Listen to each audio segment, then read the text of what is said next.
ഇന്ന് ഞാൻ എൻ്റെ ഏറ്റവും പ്രിയപ്പെട്ട ഒരാൾക്ക് ഒരു കത്തെഴുതി എൻ്റെ എല്ലാ സന്തോഷങ്ങളും സങ്കടങ്ങളും കുറിച്ചു വെച്ചു, പരാതിയും പരിഭവങ്ങളും എല്ലാം.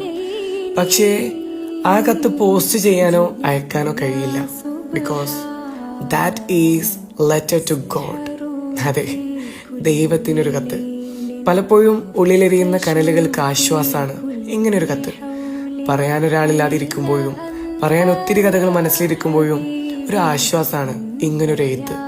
ശരിക്കും അത് നമ്മൾ എഴുതുന്നതല്ല, നമ്മുടെ ഉള്ളിലെ പ്രതീക്ഷകൾ എഴുതുന്നതാണ് ആ കത്ത്. നമുക്കൊന്നേ പഠിച്ചുകൊണ്ട് പറയാണ്ടാവുള്ളൂ, ഞാൻ നിന്നെ വിശ്വസിക്കുന്നു, നീ എന്നെ കൈവിടില്ല. ഒരിക്കലെങ്കിലും കത്തയച്ചു നോക്കണം. ഒരുപക്ഷെ അത് എഴുത്തിലായിരിക്കാം, ചിലപ്പോ കണ്ണീരിലായേക്കാം, അതും അല്ലെങ്കിൽ സത്യമായ പ്രാർത്ഥനയിലായേക്കാം. എന്തായാലും മറുപടി കിട്ടില്ല എന്നൊന്നില്ല.